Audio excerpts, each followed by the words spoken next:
আজকে চলে এসেছি এখানটা সবাই মিলে বাইক নিয়ে চলে এলাম ফাইনালি, তাই তো? অনেকটা জার্নি করে আসতে হলো, দীঘায় চলে এসেছি ফাইনালি।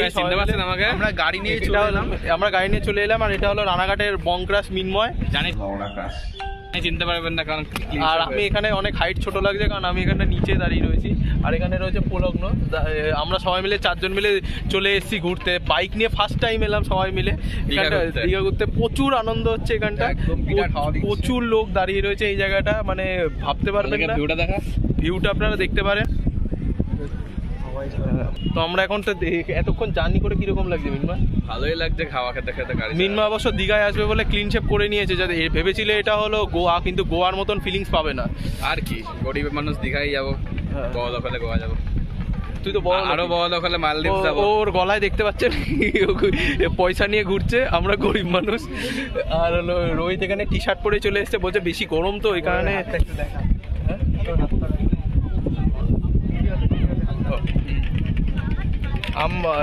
আমরা হলো চলে এসেছি কি আমরা দুখানা সেম টু সেম হেলমেট, তিনটে ভেগার 3টে হেলমেট রয়েছে। তো আমরা চলে এসেছি এখন। রোহিত বলছে যে কি কাঁচ নোংরায় আমরা দীঘা এলাম, এতটা জার্নি করে ধুলো ওঠেনি, বুঝতে পারিস না? গাড়ি 100 স্পিডে চলেছে মনে হয়। কত চলছিল জানো মিনময় তোর গাড়িটা? 103 এলাম দীঘাতে। তো বুঝতেই পারছেন, রোহিত টি শার্ট পরে চলে এলো, বলছে গরম লাগছে তো ফালতু দীঘায় এমনিও ঘুরতে হবে, খালি গায়ে ঘুরবে বলছিল এক্ষুনি। এখানে নিয়ে ঘুরবে, ঋত্বিক রোশনের মতো, শাহরুখ খান নিয়ে ঘুরবে। হ্যাঁ, আর মিনময় এদিকে সালমান খান হয়ে রয়েছে, সব মেয়ে তো ওর পাশেই দাঁড়িয়ে থাকে। আমাদের বউ হয়তো চলে যাওয়ার মতো ড্রেস পরে এসছে, গোয়ার মতন ড্রেস পরে এসছে, দেখতেই পাচ্ছেন। তো এখানটা বিশাল ভালো জায়গা, দারুণ হাওয়া দিচ্ছে বলতে গেলে। অ্যাকচুয়ালি এটা দীঘা না, তো অ্যাকচুয়ালি আমরা দীঘাতে আসিনি বাই দ্য ওয়ে। এটা হলো শান্তিপুরে কালোবস্তার ঘাট, ওই কারণে রোহিত টি শার্ট পরে এসছে, নাইলে আসতে পারতো না। खराब हो जाएगा, मैं माँ अम्मा बहन पे आ जाऊंगा, मैं इनकी अम्मा बहन पे आ जाऊंगा। আমার মামা বাড়ি ওখানে ওর মামা বাড়ি আছে।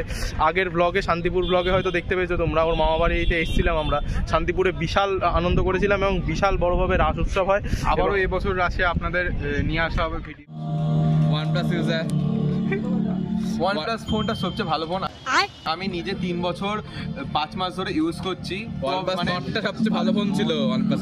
যারা আমাকে বলতে দে, রুকো যারা, সবর করো। নিয়ে আসা হবে। তোমরা অবশ্যই রাস দেখতে আসতে পারো, এখানটা বিশাল রাস পূর্ণিমার অনুষ্ঠান হয় এবং খুবই ভালো লাগে। আমরা প্রত্যেক বছর আসি এবং প্রত্যেক বছর রোহিতের মামা বাড়িতে যাই এবং খুব আনন্দ হয়। এবং এই বছরও আসবো, এই বছরও দেখাবো। আর তোমরা চাইলে আমার ভিডিও দেখে দেখতে পারো এই 2023 সালে কেমন ভালোভাবে রাস পূর্ণিমা হয়েছিল। ডেসক্রিপশনে দেওয়া হবে, ভিডিওটা ডেসক্রিপশনে দেখে নেবেন, লিংক দিয়ে দেবেন, শেয়ার যেগুলো করা সব করে দেবেন। আর সাবস্ক্রাইব তো অবশ্যই করবেন। আর পিছনে মিনময় রয়েছে, ছবি তুলতে, অবশ্য ছবি তোলে, ক্লিন শেপ করেছে তো এখানে খুব আনন্দ পেয়ে গেছে। হেলমেট হাতে নিয়ে দাঁড়া। এখানে পরিবেশটা দেখো খুবই ভালো, জায়গাটা যা আনন্দমোহন জায়গা না, এখানটা প্রচুর লোক আসে। কালোবস্তার ঘাট আমি ফার্স্ট টাইম এলাম এবং কালোবস্তার ঘাট মানে এই নামটা প্রসিদ্ধ হয়েছে কালোবস্তার জন্য। এখানে প্রচুর কালোবস্তা দিয়ে বসার জায়গা করা রয়েছে, যার জন্যই সবাই দীঘা ফিলিংসটা পায়। এবং এটাই যা চুলবুল দেখে মনে হয় যুদ্ধ জয় করে এলাম, কিন্তু আসলে যুদ্ধ জয় করিনি, হেলমেট পরেছিলাম বলে চুলের অবস্থা এরকম হয়ে গেছে। আচ্ছা, আর এমনি কাবির সিং হয়ে যাচ্ছি মনে হচ্ছে, দিন দিন কাবির সিং এর মতন চুলদারি হয়ে যাচ্ছে, দিন দিন কাবির সিং এর মতন ফিলিংস আসছে। কাবির সিং না হয়ে যায় কিছুদিন পর, কি আর বলি, জীবনটা এইভাবেই চলছে। বলতে পারবো না কিছু এই জায়গাটা, কারণ আমি আজ পর্যন্ত কারোর সাথে সেরকমভাবে বেরোতে পারিনি। আজ অবধি আজীবন সিঙ্গেলই ছিলাম মিনময়ের মতন। মিনময় অবশ্য একবার রিলেশনশিপে গেছে, আমি আজ অবধি একবারও রিলেশনশিপে যাইনি। পেছনে যা, এই জায়গায় রোহিত রয়েছে, আমাদের রিলেশনশিপ অ্যাডভাইজার। সব দাবি ও হলো আমাদের সংসারী মানুষ। ওরা পিছনের মধ্যে রিলেশনশিপে যেটা চলেছে, ওকে সবাই কংগ্রেচুলেশন জানান সবাই। কংগ্রাচুলেশন ব্রোসরিকা। এগুলো কি হচ্ছে আমার সাথে আমি বুঝতে পারছি না। এগুলো খুব একদম মানে অন্যরকম কথা হয়ে যাচ্ছে, যেগুলো আমি এক্সপেক্টও করিনি, এগুলো আমি ভাবতেও পারছি না যেগুলো বলছে এরা। কি যে বলছে আমার মাথার উপর দিয়ে যাচ্ছে, আমার একটু কোনো অসুবিধা হয়ে যাচ্ছে। কদিন পর নিচ দিয়েও যাবে।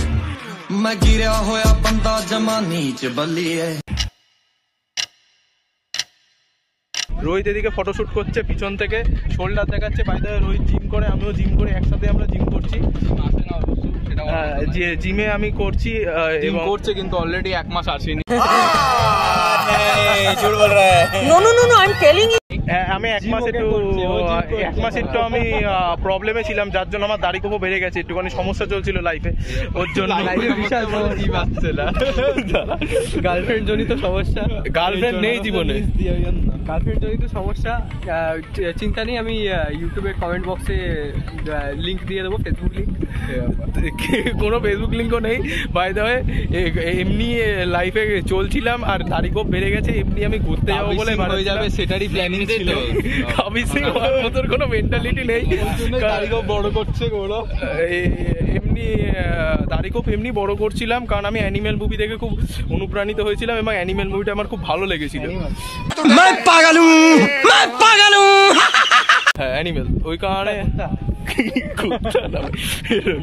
মুভি। যাই হোক, তো আমরা এখন চলে এসেছি কালো বস্তার ঘাটে। এখানটা প্রচুর ফটোশ্যুট হবে, আমিও কয়েকটা ফটো তুলবো, তোমাদের দেখানোটা আগে মাস্ট, ওই কারণে আমি দেখালাম।